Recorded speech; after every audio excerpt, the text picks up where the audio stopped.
Deep beneath Somerset, England, archaeologists crawl through a cave system that hasn't seen sunlight in thousands of years. What they find there will change everything we thought we knew about our ancestors. Human skulls, carefully shaped into drinking cups, bones with teeth marks, human teeth marks. This wasn't survival cannibalism. This was something far more disturbing. These people were sacrificed to gods whose names we'll never know. We're about to journey through some of the darkest chapters in human prehistory. From Ice Age Britain to ancient China, from Sweden's frozen lakes to Turkey's mysterious temples, we'll uncover evidence that Stone Age people didn't just kill each other in warfare or desperation. They killed for ritual, they killed for power, they killed to please forces they believed controlled their world. And the most chilling part? They did it over and over again, in cultures separated by thousands of miles and thousands of years. Let's start with what archaeologists actually mean when they claim to have found evidence of human sacrifice. You can't just find old bones with trauma and call it sacrifice. After all, Stone Age people fought wars, they had accidents, they sometimes resorted to cannibalism when starving. So how do scientists separate ritual killing from everything else? First, they look for clear evidence of perimortem killing, which means the person died from deliberate violence like strangulation, decapitation, or lethal blows to the head. Second, they need to find these bodies in ritual contexts, under foundations of buildings, in temple areas, at site boundaries, or arranged in patterns that scream ceremony rather than cleanup after a battle. Third, the bodies need special treatment that goes beyond normal burial. Skull removal, defleshing with stone tools, heads mounted on stakes, or cut marks identical to those found on butchered animals. And fourth, this needs to happen repeatedly at a site, often alongside other ritual objects like special pottery, pigments, or ceremonial architecture. Even with all these clues, the line between ritual killing and ritual handling of already dead bodies can blur. Sometimes people were definitely killed for ceremony. Sometimes bodies were processed ceremonially after natural death. And sometimes we just can't tell for sure. But in the cases we're about to explore, the evidence points overwhelmingly toward deliberate sacrifice. Our first stop takes us back 14,700 years to Gough's Cave in Somerset, England. This was the Ice Age when Britain was still connected to continental Europe and massive ice sheets covered much of the north. The people who lived here were Magdalenian hunter-gatherers, the same culture that painted the famous caves of Lascaux and Altamira. But what they did in Gough's Cave had nothing to do with art. The bones tell a methodical story of horror. Cut marks show where stone tools filleted flesh from bone. Percussion scars reveal where bones were cracked open for marrow. Human tooth marks, yes, human tooth marks, prove that people ate the flesh of their own kind. But this wasn't desperation. This was ritual. The most shocking discovery was 3 human skulls that had been carefully crafted into cups. The edges were meticulously retouched to create smooth drinking vessels. Making these skull cups required skill, patience, and purpose. The radiocarbon dates are precise. This happened around 14,700 years ago during the late glacial period. The processing wasn't haphazard or emergency-driven like you'd expect from starvation cannibalism. Every action was deliberate, practiced, ritualized. The combination of consumption and skull cup manufacture makes this one of Europe's clearest Stone Age examples of ritualized violence directed at human bodies. Can we call this sacrifice? If these people were killed specifically for this ritual, then absolutely yes. But even if they died naturally first, the ritual cannibalism and skull cup creation show that Ice Age Europeans had already developed complex beliefs about death, the body, and probably the soul. Either way, someone drank from those skull cups. Someone participated in consuming human flesh as part of a ceremony we can only imagine. Fast forward several thousand years and travel north to Sweden, where around 6000 BCE, something equally disturbing was happening at a place called Kanal-Jordan, near Motala. Here, archaeologists made a discovery that sounds like something from a horror movie, but is documented scientific fact. On a stone platform built in what was then a small lake, ancient people arranged at least 10 human heads and other body parts mixed with animal remains. 2 of the skulls still had wooden stakes driven through them.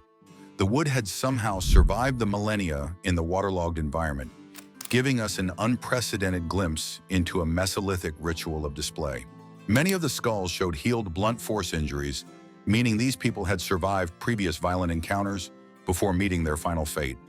Strangely, all the mandibles, the lower jaws, were missing. This wasn't a massacre pit where bodies were dumped after battle. This was arranged, deliberate, meaningful. The heads had been mounted on stakes for display, probably for some time, before being formally deposited in the water. The excavation team struggled to find parallels anywhere in Scandinavia. This was unique, unprecedented. The best explanation they could offer was that the heads were displayed publicly, perhaps as trophies, perhaps as honored ancestors, before receiving a final watery burial.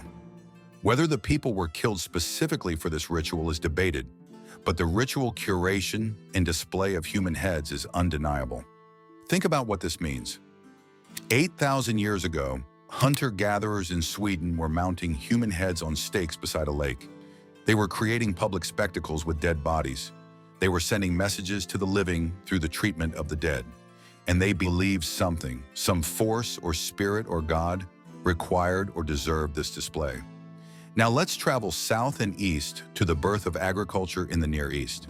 Between the 10th and 8th millennia BCE, as people were just learning to farm wheat and domesticate animals, they were also developing what archaeologists call the skull cult.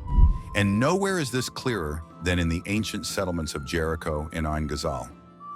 Picture walking into a Neolithic house 9,000 years ago and seeing human faces staring back at you. Not living faces, but skulls covered in plaster, modeled to look alive again, with shells pressed into the eye sockets to create an eerie simulation of sight. At Jericho, these plastered skulls were sometimes painted. At Ain Ghazal, the artistry reached incredible heights, with features so detailed you can almost imagine the person's expression. These skulls were removed from bodies after the flesh had decomposed. The mandibles were carefully detached. Then skilled craftspeople rebuilt the face in plaster, creating what most archaeologists interpret as ancestor portraits. These weren't trophies of enemies, but honored dead, kept in homes or cached in special deposits. No one disputes the ritual importance here. These communities believed something powerful resided in the human head, something that needed to be preserved, displayed, remembered. While we can't prove these people were sacrificed since the skulls were processed after natural decomposition, the practice shows us that Neolithic peoples had already developed complex beliefs about the power contained in human skulls. But travel just a bit north to Göbekli Tepe in Turkey, and things get darker. This site has become famous for its massive T-shaped pillars covered in animal carvings, dating back 11,000 years, making it older than Stonehenge by 6,000 years. But what gets less attention is what archaeologists found among the ruins: fragments of human skulls bearing cut marks, drilled holes, and traces of ochre paint. A 2017 study concluded these modifications represent a previously unknown variation of the skull cult. The skulls were likely suspended or mounted for display within this monumental ritual center. While we can't prove on-site killing, the deliberate modifications are unmistakable and clearly ritual in nature. Someone was drilling holes in human skulls to hang them up in humanity's oldest known temple complex. Nearby at Sayonu Tepesi, another settlement from the same period, the evidence gets even more suggestive. Archaeologists found what they called the skull building or house of the dead. Early analyses claim to have found human blood pooled on the terrazzo floor, though later work has been more cautious about these claims. Cut-marked cranial pieces and curated heads fit the wider Near Eastern pattern of head removal and display. Many researchers prefer to speak of ritualized violence or trophy head practices rather than definitive sacrifice. But the possibility of sacrifice remains very much in play. These were agricultural communities with complex architecture, suggesting organized society. And organized societies often demand organized killing. The pattern across the pre-pottery Neolithic Near East is clear. Human heads carried immense ritual power. They were removed, modified, displayed, and carefully deposited. Whether the people were killed for their heads or processed after natural death varied by context. But the emphasis on heads as carriers of social and ritual power frames everything that comes next. Let's jump forward to around 5300 BCE in Central Europe, where early farming communities called the linear pottery culture, or LBK, had spread across the continent. At a site called Herxheim in Germany, archaeologists uncovered something that challenged every assumption about peaceful early farmers. The site had a double ring of long pits running around its perimeter. These weren't defensive ditches. They were filled with human bones, not just a few bodies, but the remains of hundreds of people, maybe as many as 500, deposited in structured, deliberate ways. The bones were shattered and showed extensive cut marks. The trauma signatures exactly matched those found on butchered animals. Skinning, disarticulation, marrow extraction. This wasn't battlefield cleanup. The bodies had been processed like livestock. Many bones showed human tooth marks. The skulls were systematically smashed. The deposits included imported pottery from distant regions, suggesting people traveled here for these events. The killing and consumption happened in multiple episodes, not all at once. One influential interpretation frames this as human sacrifice for crisis management. The LBK culture was collapsing around this time, and Herxheim may represent desperate attempts to restore cosmic order through mass ritual killing and consumption of outsiders. The bodies may have been war captives or volunteers, or some combination. But the methodical processing and ritual context strongly suggests sacrifice rather than simple warfare or cannibalism for survival. To understand just how unusual Herxheim was, we can compare it to clear LBK massacre sites like Talheim and Schoneck-Kilienstetten. At these sites, we see evidence of lethal violence, entire communities wiped out, but not the same thorough, patterned processing of bodies. The massacre victims were killed and sometimes mutilated, but not butchered and consumed. Herxheim was doing something different, something ritualized, something that required enormous social coordination and shared belief. The Herxheim evidence is so disturbing that some archaeologists still resist the cannibalism interpretation, suggesting the bone fragmentation could result from unusual mortuary rites without consumption. But the butchery parallels with fauna and the structured ritual context have convinced most specialists that Herxheim represents mass ritual killing and consumption, quite possibly the largest sacrificial complex from Neolithic Europe. Similar evidence, though on a smaller scale, comes from Fontbregua cave in southern France, dating to the 5th or 4th millennium BCE. Here again, human bones showed cut marks and marrow fracturing that parallel animal remains from the same deposits. The original excavators argued for cannibalism. Critics countered that the patterns could reflect defleshing for secondary burial, not consumption. This debate has become a textbook example of how finely archaeological evidence must be parsed. Every cut mark, every fracture pattern, every fragment of bone has been scrutinized. Even critics concede that cannibalism remains plausible. The original authors maintain it's the simplest explanation for what they found. Whether Fontbregua represents sacrifice depends on whether people were killed for the ritual or processed after natural death. Either way, it confirms that Neolithic people sometimes treated human bodies exactly like animals within ritual contexts. And this practice wasn't limited to one region or one culture. Back in Central Europe, at a vast LBK settlement called Vrabel in Slovakia, dating to around 5250 BCE, excavators found a ditch containing at least 38 individuals, and almost all were missing their heads. Only a single infant skeleton retained its skull. The bodies had been jumbled together in what was clearly a single depositional event. The researchers are blunt in their assessment. We don't yet know why the heads were removed. Massacre, headhunting, or peaceful skull cult are all possibilities. But the scale and consistency are striking. This wasn't ordinary burial. The deliberate concentration of headless bodies in a ditch around a settlement strongly implies ritualized action that may well have included ritual killing. This pattern, decapitation, and special treatment of heads appears again and again across Neolithic Europe and beyond. It's part of a wider tradition that spans from the Near East to Central Europe to Britain. Heads were powerful. Heads were dangerous. Heads were worthy of special treatment, whether as trophies, ancestors, or offerings. Now let's make a massive jump in both time and space to late Neolithic China, around 2300 BCE, We're at the walled city of Shimao in Shanxi province. Archaeologists have uncovered the clearest evidence yet for systematic human sacrifice in the Stone Age. Shimao was vast, a terraced pyramid-topped urban center that dominated its region. When excavators dug into the foundations of the walls and gates, they found pits packed with human skulls. The demographics are chilling. Most were young females. These weren't casualties of war or plague.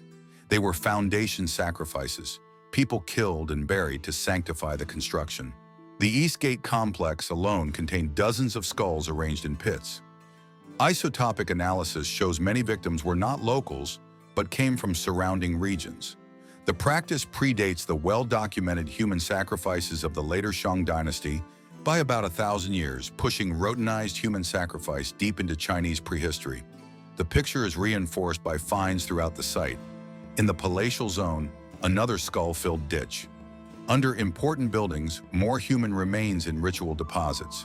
This wasn't occasional or spontaneous. It was systematic, institutionalized, part of Shimao's basic ritual grammar.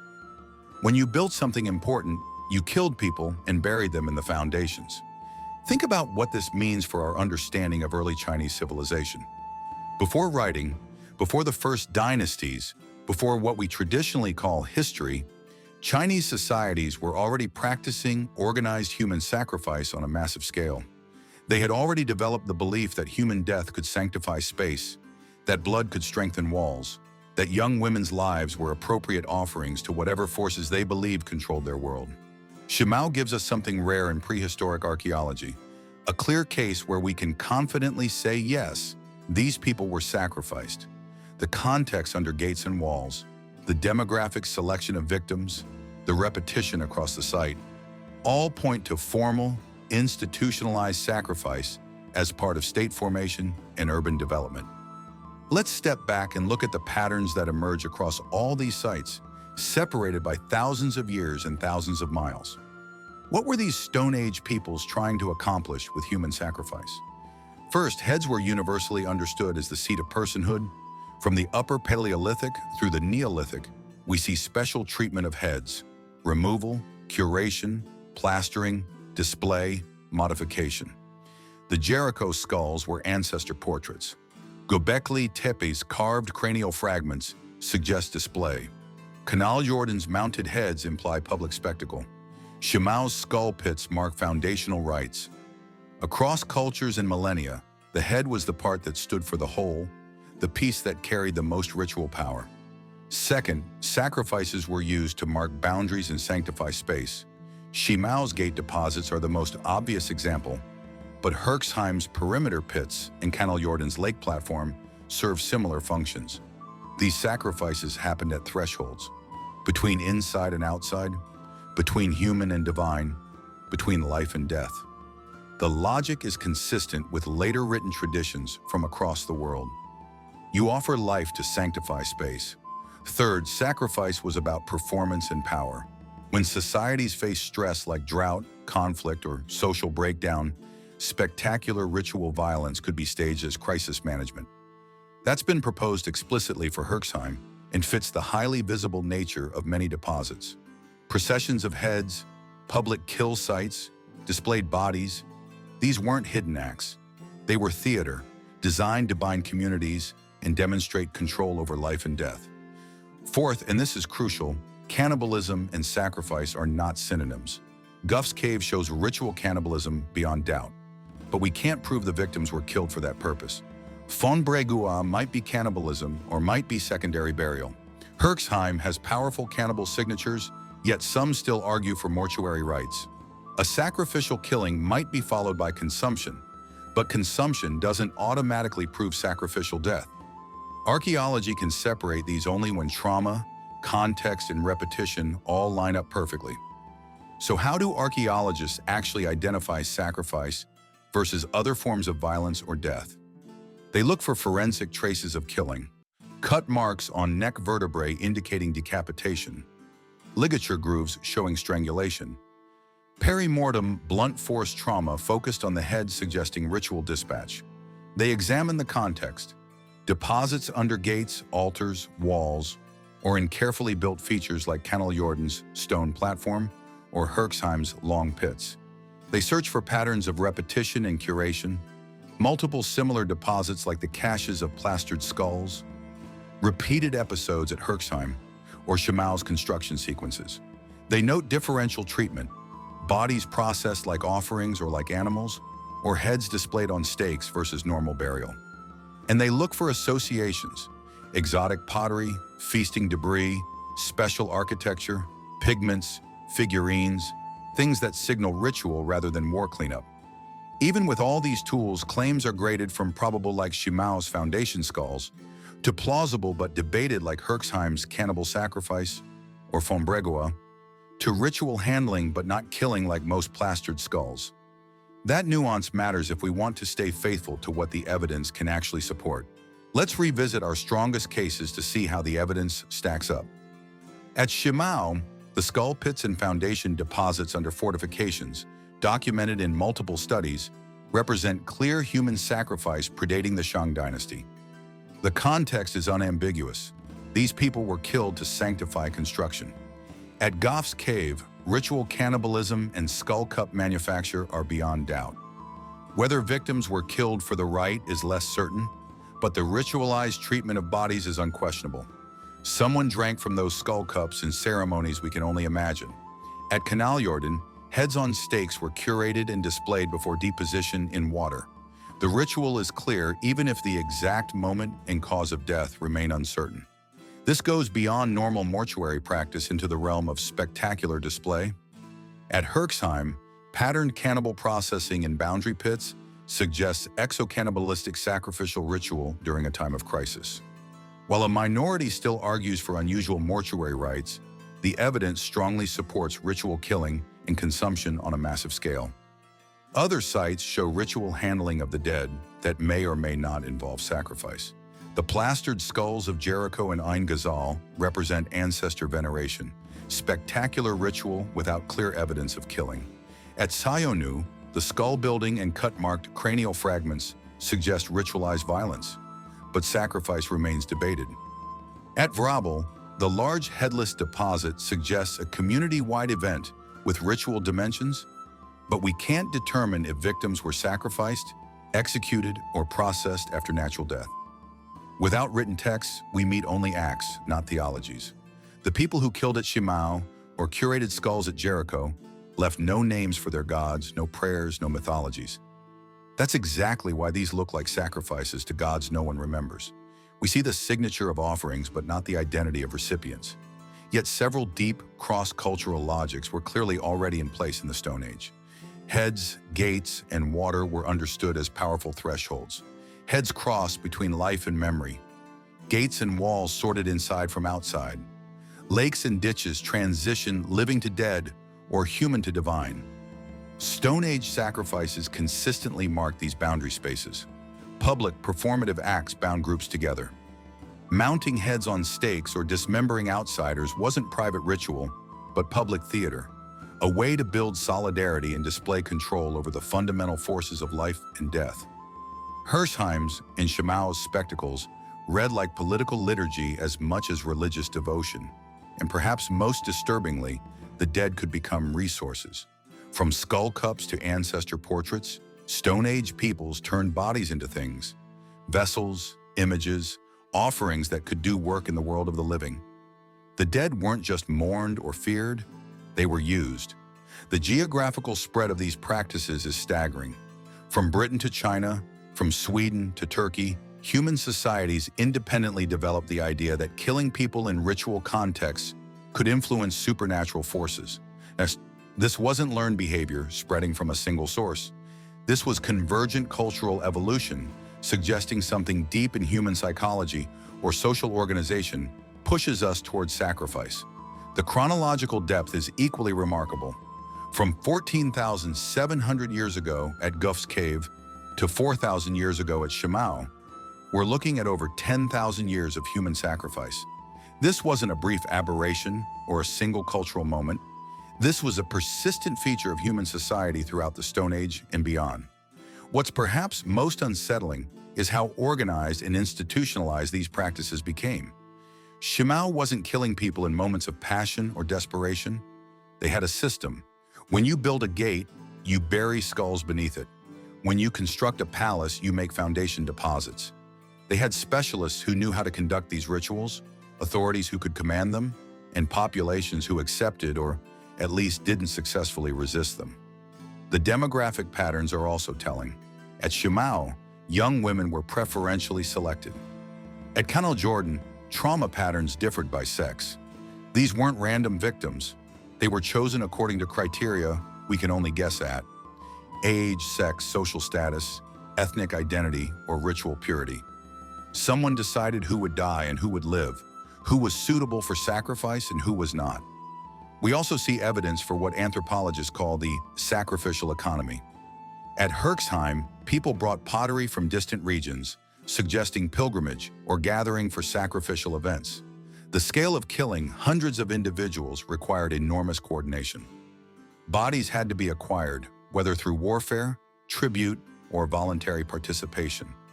The ritual had to be planned and executed. The community had to be fed during the ceremony. This wasn't spontaneous violence, but organized social action. The question that haunts all this evidence is why? Why did so many different cultures independently develop human sacrifice? Why did they continue it for thousands of years? Why did they invest so much social energy and human life in these rituals? The archaeological record can't give us direct answers, but it does suggest some possibilities. Sacrifice often increased during times of stress. Herxheim coincides with the collapse of LBK culture. Shimao rose during a period of increasing warfare and social complexity. Perhaps sacrifice was a way to restore order when the world seemed to be falling apart. A desperate attempt to bargain with forces beyond human control. Sacrifice also clearly functioned to build and display power. The ability to command human death is the ultimate expression of authority. At Shimao, the massive sacrifice foundations literally supported elite architecture. The rulers who could orchestrate such killings demonstrated their connection to supernatural forces and their control over life and death. There's also the binding function of shared transgression. Participating in sacrifice, whether as executioner or witness or consumer of human flesh, creates complicity. It binds people together through shared guilt and shared ritual power. Once you've drunk from a skull cup or eaten human flesh in ceremony, you're part of something that can't be undone. But perhaps the most fundamental reason is that these peoples genuinely believed it worked. They believed that human death could influence supernatural forces, bring rain, ensure good harvests, strengthen walls, or appease dangerous spirits. And in a world without scientific understanding of natural forces, where drought and disease and conflict could destroy everything you knew, the promise that human action could influence cosmic forces must have been irresistible. The end of widespread human sacrifice in most parts of the world didn't come because people suddenly realized it was wrong. It came with changing social structures, new religions, and different ways of understanding the world. But the impulse never fully disappeared. Modern societies have simply channeled it into different forms: judicial execution, military sacrifice, martyrdom for causes deemed worthy. Looking at this evidence from the Stone Age forces us to confront uncomfortable truths about human nature and social organization. The capacity and willingness to kill other humans in ritual contexts isn't an aberration. It's a recurring feature of human societies, appearing independently across cultures and persisting for millennia. The gods may be forgotten, but the human impulse to sacrifice remains written in our history. What we see in these bones and skulls and carefully arranged deposits is not just ancient barbarism, it's the birth of some of humanity's most powerful and dangerous ideas. That death can be meaningful, that killing can be sacred, that human life can be currency in transactions with the divine. These ideas didn't die with the Stone Age. They evolved, transformed, and persist in various forms today. The skulls beneath Shimao's gates speak to us across 4,000 years. The stake-pierced crania of Canal Jordan stare at us from 8,000 years ago. The skull cups of Guff's Cave hold wine from 14,700 years in the past. They tell us that long before writing, before cities, before what we call civilization, humans were already wrestling with the biggest questions. What forces control our world? What do they want from us? And what are we willing to pay to influence them? The answer, written in cut marks and careful deposits, in mounted heads and foundation sacrifices, was human life. They sacrificed humans to gods no one remembers. Gods whose names are lost, but whose appetite for blood echoes through the archaeological record. We may not know what they called these forces, but we know what they demanded. And Stone Age peoples, from Britain to China, were willing to pay that price. As we close this journey through humanity's darkest prehistory, remember that these weren't monsters or primitives.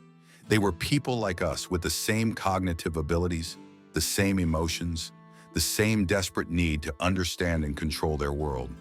They just lived in times when human sacrifice seemed like a reasonable, even necessary response to that need. The bones they left behind force us to confront not how different we are from them, but how terrifyingly similar we remain.